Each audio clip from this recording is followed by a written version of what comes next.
शाम ढलने को थी। सभी आगंतुक धीरे धीरे अपने घरों को लौटने लगे थे।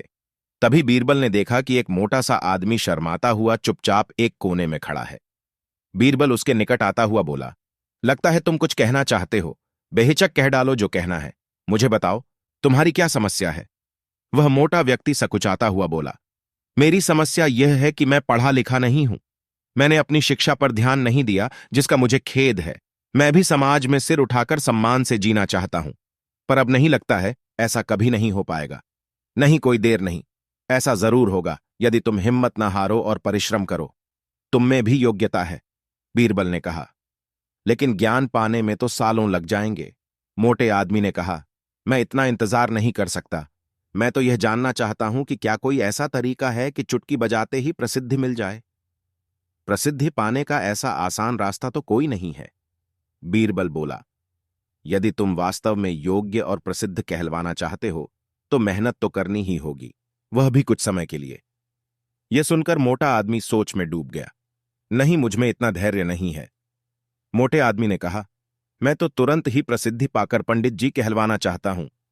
ठीक है, बीरबल बोला, इसके लिए तो एक ही उपाय है।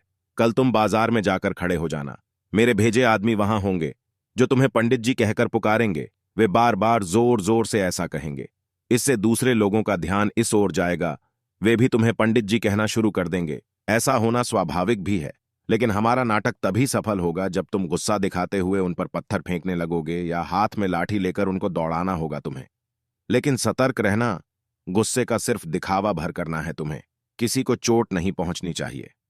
उस समय तो वह मोटा आदमी कुछ समझ नहीं पाया और घर लौट गया। अगली सुबह वह मोटा आदमी बीरबल के कहेनुसार व्यस्त बाजार में जाकर खड़ा हो गया। तभी बीरबल के भेजे आदमी वहां आ पहुंचे और तेज स्वर में कहने लगे, पंडित जी, पंडित जी, पंडित जी। मोटे आदमी ने यह सुन अपनी लाठी उठाई और भाग पड़ा उन आदमियों के पीछे, जैसे सच ही में पिटाई कर देगा। बीरबल के भेजे आदमी वहां से भाग निकले, लेकिन पंडित जी का राग अलापना उन्होंने नहीं छोड़ा। कुछ ही देर बाद आवारा लड़कों का वहां घूमता समूह पंडित जी चिल्लाता हुआ उस मोटे आदमी के पास आ धमका। बड़ा मजेदार दृश्य उपस्थित हो गया था। मोटा आदमी लोगों के पीछे दौड़ रहा था और लोग पंडित जी कहते हुए नाच गाकर चिल्ला रहे थे। अब मोटा आदमी पंडित जी के नाम से प्रसिद्ध हो गया। जब भी लोग उसे देखते तो पंडित जी कहकर ही संबोधित करते। अपनी ओर से तो लोग यह कहकर उसका मजाक उड़ाते थे कि वह उन पर पत्थर फेंकेगा या लाठी लेकर उनके पीछे दौड़ेगा, लेकिन उन्हें शाह अकबर एक सुबह उठते ही अपनी दाढ़ी खुजलाते हुए बोले, अरे कोई है। तुरंत एक सेवक हाजिर हुआ। उसे देखते ही बादशाह बोले, जाओ जल्दी बुलाकर लाओ, फौरन हाजिर करो। सेवक की समझ में कुछ नहीं आया कि किसे बुलाकर लाए, किसे हाजिर करें। बादशाह से पटलकर सवाल करने की तो उसकी हिम्मत ही नहीं थी। उस सेवक ने यह बात दूसरे सेवक को बताई, दूसरे ने तीसरे को और तीसरे ने चौथे को। इस तरह सभी सेवक इस बात को जान गए और सभी उलझन में पड़ गए कि किसे बुलाकर लाए, किसे हाजिर करें। बीरबल सुबह घूमने निकले थे। उन्होंने बादशाह के निजी सेवकों को भाग दौड़ करते देखा तो समझ गए कि जरूर बादशाह ने कोई अनोखा काम बता दिया होगा जो इनकी समझ से बाहर है। उन्होंने एक सेवक को बुलाकर पूछा, क्या बात है, ये भाग दौड़ किस लिए हो रही है? सेवक ने बीरबल को सारी बात बताई। महाराज हमारी रक्षा करें, हम समझ नहीं पा रहे हैं कि किसे बुलाना है। अगर जल्दी बुलाकर नहीं ले गए तो हम पर आफत आ जाएगी। बीरबल ने पूछा, ये बताओ कि हुक्म देते समय बादशाह क्या कर रहे थे? बादशाह के निजी सेवक, जिसे हुक्म मिला था, उसे बीरबल के सामने हाजिर किया तो उसने बताए, जिस समय मुझे तलब किया उस समय तो बिस्तर पर बैठे अपनी दाढ़ी खुजला रहे थे। बीरबल तुरंत सारी बात समझ गए और उनके होठों पर मुस्कान उभर आई। फिर उन्होंने उस सेवक से कहा, तुम हजाम को ले जाओ। सेवक हजाम को बुला लाया और उसे बादशाह के सामने हाजिर कर दिया।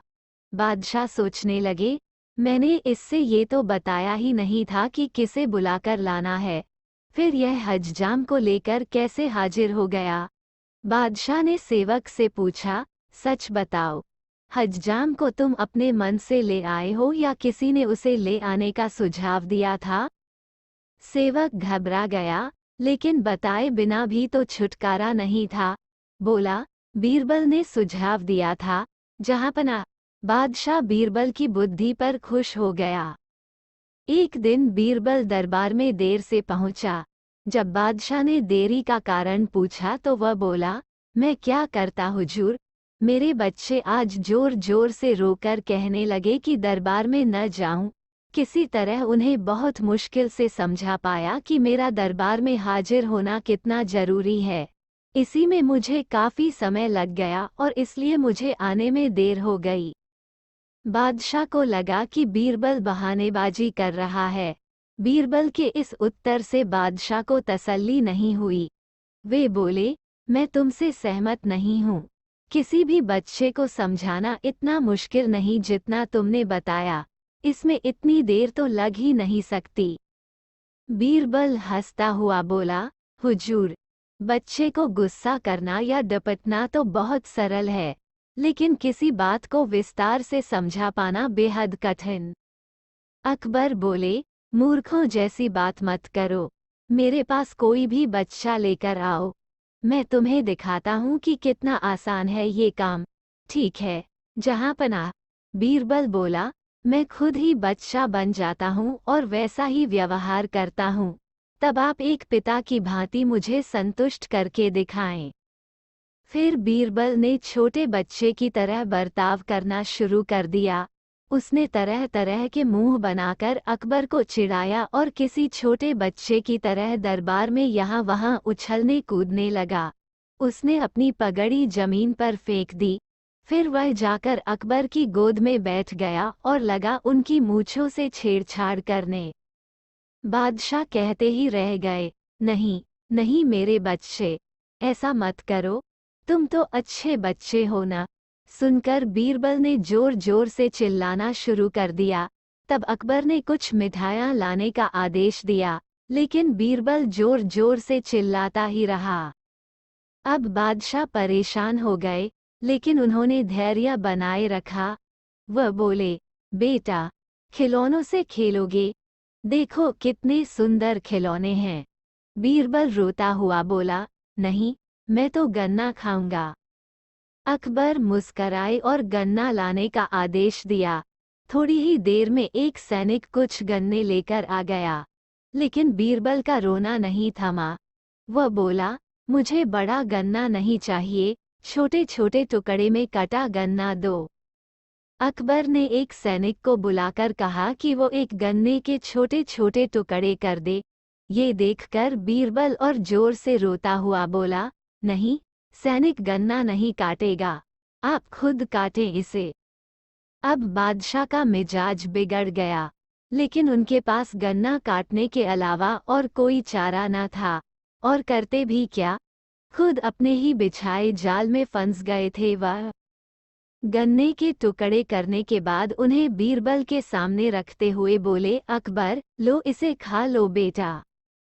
अब बीरबल ने बच्चे की भांति मचलते हुए कहा, नहीं, मैं तो पूरा गन्ना ही खाऊंगा। बादशाह ने एक साबुत गन्ना उठाया और बीरबल को देते हुए बोले, लो पूरा गन्ना और रोना बंद करो। लेकिन बीरबल रोता हुआ ही बोला, नहीं, मुझे तो इन छोटे टुकड़ों से ही साबुत गन्ना बनाकर दो। कैसी अजब बात करते हो तुम, ये भला कैसे संभव है? बादशाह के स्वर में क्रोध भरा था, लेकिन बीरबल रोता ही रहा। बादशाह का धैर्य चुक गया। बोले, यदि तुमने रोना बंद नहीं किया तो मार पड़ेगी तब। अब बच्चे का अभिनय करता बीरबल उठ खड़ा हुआ और हंसता हुआ बोला, नहीं नहीं, मुझे मत मारो हुजूर। अब आपको पता चला कि बच्चे की बेतुकी जिदों को शांत करना कितना मुश्किल काम है। बीरबल की बात से सहमत थे अकबर। बोले, हाँ ठीक कहते हो, रोते चिल्लाते जिद पर अड़े बच्चे को समझाना बच्चों का खेल नहीं। वो एक दिन अकबर व बीरबल बाग में सैर कर रहे थे। बीरबल लतीफ़ा सुना रहा था और अकबर उसका मजा ले रहे थे। तभी अकबर को नीचे घास पर पड़ा बांस का एक टुकड़ा दिखाई दिया। उन्हें बीरबल की परीक्षा लेने की सूझी। बीरबल को बांस का टुकड़ा दिखाते हुए वह बोले, क्या तुम इस बांस के टुकड़े को बिना काटे छोटा कर सकते हो? बीरबल लतीफ़ा सुनाता सुनाता रुक गया और अकबर की आंखों में झांका। अकबर कुटिलता से मुस्कराए। बीरबल समझ गया कि बादशाह सलामत उससे मजाक करने के मूड में हैं। अब जैसा बेसिर पैर का सवाल था तो जवाब भी कुछ वैसा ही होना चाहिए था। बीरबल ने इधर उधर देखा। एक माली हाथ में लंबा बांस लेकर जा रहा था। उसके पास जाकर बीरबल ने वो बांस अपने दाएं हाथ में ले लिया और बादशाह का दिया छोटा बांस का टुकड़ा बाएं हाथ में। बीरबल बोला, हुजूर, अब देखिए इस टुकड़े को, हो गया ना बिना काटे ही छोटा। बड़े बांस के सामने वो टुकड़ा छोटा तो दिखना ही था। निरुत्तर बादशाह अकबर मुस्करा उठे बीरबल की चतुराई देखकर। बीरबल एक ईमानदार तथा धर्मप्रिय व्यक्ति था। वो प्रतिदिन ईश्वर की आराधना बिना नागा किया करता था। इससे उसे नैतिक व मानसिक बल प्राप्त होता था। वो अक्सर कहा करता था कि ईश्वर जो कुछ भी करता है मनुष्य के भले के लिए ही करता है। कभी कभी हमें ऐसा लगता है कि ईश्वर हम पर कृपा दृष्टि नहीं रखता, लेकिन ऐसा होता नहीं। कभी कभी तो उसके वरदान को भी लोग शाप समझने की भूल कर बैठते हैं। वो हमको थोड़ी पीड़ा इसलिए देता है ताकि बड़ी पीड़ा से बच सकें। एक दरबारी को बीरबल की ऐसी बातें पसंद न आती थीं। एक दिन वही दरबारी दरबार में बीरबल को संबोधित करता हुआ बोला, देखो, ईश्वर ने मेरे साथ क्या किया। कल शाम को जब मैं जानवरों के लिए चारा काट रहा था तो अचानक मेरी छोटी उंगली कट गई। क्या अब भी तुम यही कहोगे कि ईश्वर ने मेरे लिए यह अच्छा किया है? कुछ देर चुप रहने के बाद बोला बीरबल, मेरा अब भी यही विश्वास है, क्योंकि ईश्वर जो कुछ भी करता है मनुष्य के भले के लिए ही करता है। सुनकर वह दरबारी नाराज हो गया कि मेरी तो उंगली कट गई और बीरबल को इसमें भी अच्छाई नजर आ रही है। मेरी पीड़ा तो जैसे कुछ भी नहीं। कुछ अन्य दरबारियों ने भी उसके सुर में सुर मिलाया। तभी बीच में हस्तक्षेप करते हुए बादशाह अकबर बोले, बीरबल, हम भी अल्लाह पर भरोसा रखते हैं, लेकिन यहाँ तुम्हारी बात से सहमत नहीं। इस दरबारी के मामले में ऐसी कोई बात नहीं दिखाई देती जिसके लिए उसकी तारीफ की जाए। बीरबल मुस्कराता हुआ बोला, ठीक है जहाँपनाह, समय ही बताएगा। अब 3 महीने बीत चुके थे। वह दरबारी, जिसकी उंगली कट गई थी, घने जंगल में शिकार खेलने निकला हुआ था। एक हिरन का पीछा करते वह भटक कर आदिवासियों के हाथों में जा पड़ा। वे आदिवासी अपने देवता को प्रसन्न करने के लिए मानव बलि में विश्वास रखते थे। अतः वे उस दरबारी को पकड़कर मंदिर में ले गए बलि चढ़ाने के लिए। लेकिन जब पुजारी ने उसके शरीर का निरीक्षण किया तो हाथ की एक उंगली कम पाई। नहीं, इस आदमी की बलि नहीं दी जा सकती। मंदिर का पुजारी बोला, यदि 9 उंगलियों वाले इस आदमी को बलि चढ़ा दिया गया तो हमारे देवता बजाय प्रसन्न होने के क्रोधित हो जाएंगे। अधूरी बलि उन्हें पसंद नहीं। हमें महामारियों, बाढ़ या सूखे का प्रकोप झेलना पड़ सकता है, इसलिए इसे छोड़ देना ही ठीक होगा। और उस दरबारी को मुक्त कर दिया गया। अगले दिन वह दरबारी दरबार में बीरबल के पास आकर रोने लगा। तभी बादशाह भी दरबार में आ पहुंचे और उस दरबारी को बीरबल के सामने रोता देखकर हैरान रह गए। तुम्हें क्या हुआ, रो क्यों रहे हो? अकबर ने सवाल किया। जवाब में उस दरबारी ने अपनी आपबीती विस्तार से कह सुनाई। वह बोला, अब मुझे विश्वास हो गया है कि ईश्वर जो कुछ भी करता है मनुष्य के भले के लिए ही करता है। यदि मेरी उंगली न कटी होती तो निश्चित ही आदिवासी मेरी बलि चढ़ा देते। इसीलिए मैं रो रहा हूँ, लेकिन ये आंसू खुशी के हैं। मैं खुश हूँ क्योंकि मैं जिंदा हूँ। बीरबल के ईश्वर पर विश्वास को संदेह की दृष्टि से देखना मेरी भूल थी। अकबर ने मंद मंद मुस्कराते हुए दरबारियों की ओर देखा, जो सिर झुकाए चुपचाप खड़े थे। अकबर को गर्व महसूस हो रहा था कि बीरबल जैसा बुद्धिमान उसके दरबारियों में से एक है। एक दिन अकबर ने बीरबल से पूछा, बीरबल, क्या तुम मुझे कोई ऐसी कहानी सुना सकते हो जिसमें बुद्धिमानी और समझदारी का परिचय हो? बीरबल मुस्कराए, हाँ, हुकुम। एक बार एक गांव में एक आदमी अपने दोस्त से मिलकर बोला, मेरी बीवी हमेशा मुझसे बहस करती है और मेरे सारे निर्णयों पर उसका आपत्ति होता है। राजा ने उत्साह से कहा, तो फिर उसने कैसे समस्या का समाधान किया? बीरबल ने कहा, वो आदमी समझदार था। उसने अपने दोस्त से कहा, मुझे एक आइडिया आया है। हर बार जब बीवी आपसे बहस करे, तो तुम सीधे राजा के पास चले जाओ और उससे सवाल करो कि वो तुम्हें कैसे सहारा दे सकते हैं।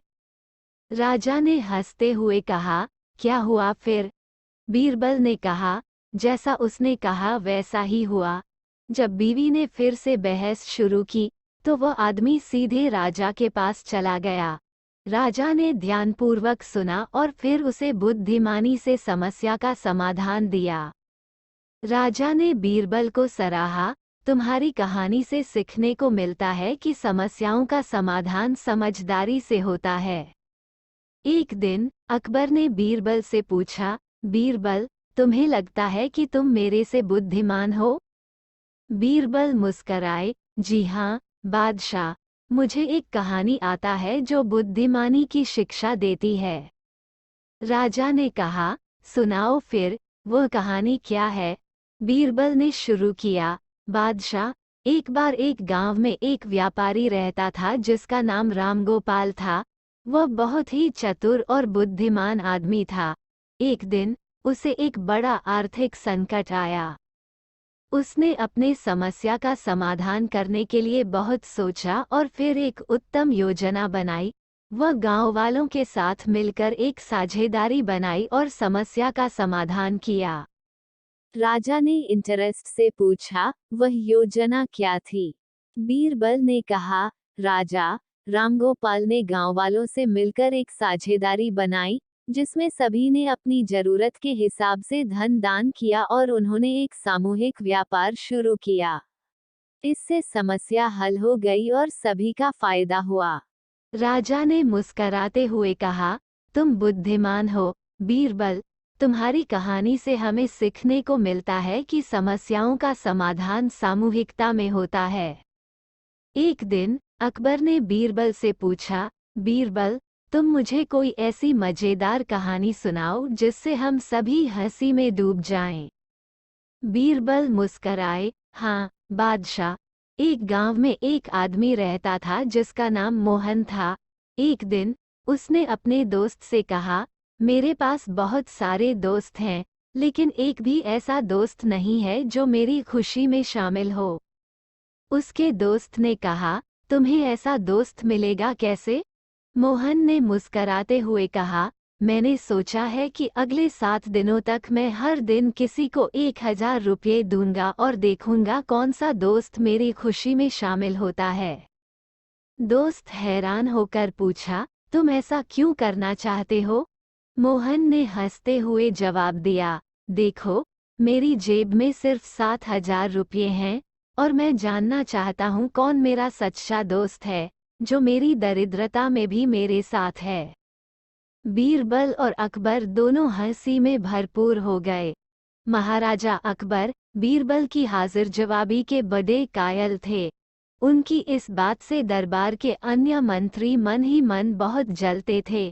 उनमें से एक मंत्री, जो महामंत्री का पद पाने का लोभी था, ने मन ही मन एक योजना बनाई। उसे मालूम था कि जब तक बीरबल दरबार में मुख्य सलाहकार के रूप में है, उसकी यह इच्छा कभी पूरी नहीं हो सकती। एक दिन दरबार में अकबर ने बीरबल की हाजिर जवाबी की बहुत प्रशंसा की। ये सब सुनकर उस मंत्री को बहुत गुस्सा आया। उसने महाराज से कहा कि यदि बीरबल मेरे 3 सवालों का उत्तर सही सही दे देता है तो मैं उसकी बुद्धिमत्ता को स्वीकार कर लूंगा, और यदि नहीं तो इससे ये सिद्ध होता है कि वह महाराज का चापलूस है। अकबर को मालूम था कि बीरबल उसके सवालों का जवाब जरूर दे देगा, इसलिए उन्होंने उस मंत्री की बात स्वीकार कर ली। उस मंत्री के 3 सवाल थे। अकबर ने फौरन बीरबल से इन सवालों के जवाब देने के लिए कहा और शर्त रखी कि यदि वो इनका उत्तर नहीं जानता है तो मुख्य सलाहकार का पद छोड़ने के लिए तैयार रहे। बीरबल ने कहा, तो सुनिए महाराज। पहला सवाल। बीरबल ने एक भेड़ मंगवाई और कहा, जितने बाल इस भेड़ के शरीर पर हैं आकाश में उतने ही तारे हैं। मेरे दोस्त, गिनकर तसल्ली कर लो। बीरबल ने मंत्री की तरफ मुस्कुराते हुए कहा। दूसरा सवाल। बीरबल ने जमीन पर कुछ लकीरें खींची और कुछ हिसाब लगाया। फिर एक लोहे की छड़ मंगवाई गई और उसे एक जगह गाड़ दिया और बीरबल ने महाराज से कहा, महाराज बिल्कुल इसी जगह धरती का केंद्र है, चाहे तो आप स्वयं जांच लें। महाराज बोले, ठीक है, अब तीसरे सवाल के बारे में कहो। अब महाराज, तीसरे सवाल का जवाब बड़ा मुश्किल है, क्योंकि इस दुनिया में कुछ लोग ऐसे हैं जो ना तो स्त्री की श्रेणी में आते हैं और ना ही पुरुषों की श्रेणी। उनमें से कुछ लोग तो हमारे दरबार में भी उपस्थित हैं, जैसे कि ये मंत्री जी। महाराज, यदि आप इनको मौत के घाट उतरवा दें तो मैं स्त्री पुरुष की सही सही संख्या बता सकता हूँ। अब मंत्री जी सवालों का जवाब छोड़कर थर थर कांपने लगे और महाराज से बोले, महाराज बस बस, मुझे मेरे सवालों का जवाब मिल गया। मैं बीरबल की बुद्धिमानी को मान गया हूँ। महाराज हमेशा की तरह बीरबल की तरफ पीठ करके हंसने लगे और इसी बीच वो मंत्री दरबार से खिसक लिया। उस समय बादशाह अकबर आगरा के किले में रहते थे। एक बार अकबर जंगल में अपने चंद सैनिकों के शिकार खेलते हुए काफी दूर निकाल गया और वापस आने का रास्ता भटक गए। जब उनको इस बात का एहसास हुआ कि वो लोग रास्ता भटक गए हैं, उन्होंने काफी प्रयास किया लेकिन सही मार्ग नहीं खोज सके। वो लोग जंगल में यूं ही अनुमान के आधार पर आगे बढ़ने लगे और एक ऐसे तिराहे पर आकर रुके जहां से 3 रास्ते आगे जाते थे। अब वहां से कौन सा मार्ग आगरा की तरफ जाएगा, इसका अनुमान लगा पाना मुश्किल था। अकबर ने अपने सिपाहियों से कहा, आसपास देखो, कोई तो होगा जो हमें सही रास्ता बता सके। थोड़ी देर में उन्हें एक 10-12 वर्ष का एक बालक दिखा। इनमें से कौन सा रास्ता आगरा किले की तरफ जाएगा बच्चे? बादशाह अकबर ने पूछा। उस बालक ने निर्भीकता से जवाब दिया, इनमें से कोई भी रास्ता आगरा नहीं जाएगा, जाना तो आपको स्वयं पड़ेगा। उस लड़के के इस प्रकार उत्तर से अकबर भौचक्का रह गया। उसने पूछा, तुम्हारा नाम क्या है बालक? उसने बताया, महेश दास। और आप कौन हैं ये भी साथ में पूछ लिया। तुम हिंदुस्तान के बादशाह अकबर से बात कर रहे हो बालक, अकबर ने कहा। महेश दास ने अकबर का अभिवादन किया और आगरा जाने के लिए सही मार्ग बताया। अकबर ने प्रसन्न होकर उस लड़के महेश दास को अपने हाथ से उतारकर एक अंगूठी देते हुए कहा, मैं तुम्हारी हाजिर जवाबी और निडरता से खुश हूँ। मेरे दरबार में आना और ये अंगूठी दिखाने पर मैं तुम्हें पहचान लूंगा और इनाम दूंगा। ये कहकर अकबर ने किले की तरफ प्रस्थान किया। समय व्यतीत हुआ और महेश दास युवा हो गया। एक दिन उसने बादशाह से मिलने उनके राजमहल जाने का विचार किया और उनकी दी हुई अंगूठी लेकर अपने घर से निकल पड़ा। राजमहल पहुंचकर वह हैरान रह गया। कीमती पत्थरों से निर्मित और बेहतरीन नक्काशी से सज्जित आलीशान राजमहल देखकर उसकी आंखें फटी की फटी रह गई। कुछ देर राजमहल को निहारने के बाद जब वो अंदर जाने को हुआ तो द्वार पर खड़े दरबान ने उसे रोक दिया। रुको, ऐसे कैसे अंदर चले जा रहे हो? बादशाह अकबर के द्वारा दी हुई अंगूठी दिखाते हुए महेश दास दरबान से बोला, महाशय, मुझे जहांपनाह से मिलना है। दरबान उसे राजमहल में प्रवेश देने के लिए राजी हो गया, किंतु इस शर्त पर कि बादशाह उसे जो भी इनाम देंगे उसका आधा हिस्सा वो उसे देगा। बीरबल ने शर्त मान ली। राजमहल में प्रवेश कर वह बादशाह अकबर के दरबार पहुंचा। बादशाह सलामत को सलाम करने के बाद उसने उन्हें अंगूठी दिखाई, जिसे पहचान कर बादशाह बोले, अरे, तुम तो वही बालक हो जिसने हमें रास्ता बताया था। जी हुजूर, बोलो, इनाम में क्या चाहते हो? जहांपनाह, मैं चाहता हूँ कि आप मुझे इनाम में 100 कोड़े लगवाएं। महेश दास ने नम्रतापूर्वक निवेदन किया। यह निवेदन सुनकर बादशाह अकबर हक्के बक्के रह गए। ये तुम क्या कह रहे हो? बिना अपराध के हम तुम्हें कैसे कोड़े लगवा सकते हैं? हुजूर, मुझे इनाम में 100 कोड़े ही चाहिए। अकबर को काफी हैरत हुई, लेकिन महेश दास को इनाम 100 कोड़ों का चाहिए था तो बादशाह को उसकी बात माननी पड़ी। जल्लाद ने महेश दास को कोड़े लगाने शुरू किए। जैसे ही 50 कोड़े पूरे हुए, महेश दास ने कहा, बस बस, रुको रुको, मेरे हिस्से का इनाम मुझे मिल चुका। अब बाकी के 50 कोड़े आपके दरबान को देना है, मैंने उससे वचन दिया है। पूरी सभा और बादशाह अकबर हैरत में थे कि ये क्या कह रहा है। अकबर के पूछने पर महेश दास ने बताया कि आपके दरबान ने मुझे इसी शर्त में अंदर आने दिया था कि जो भी इनाम मुझे मिलेगा उसका आधा उसे दूंगा। तो मेरे हिस्से के 50 कोड़े का इनाम पे आपके दरबान का ही हक है। ये सुनकर दरबार में ठहाके लगने लगे। बादशाह ने उस दरबान को 50 की जगह 100 कोड़े मरवाए। महेश दास की बुद्धिमता से अकबर काफी प्रभावित होकर कहा कि आज से तुम बीरबल कहलाओगे और मैं तुम्हें हमारे नवरत्नों में शामिल करता हूँ। इस प्रकार से महेश दास का नाम बीरबल पड़ा और वो अकबर के मुख्य सलाहकार नियुक्त हो गए।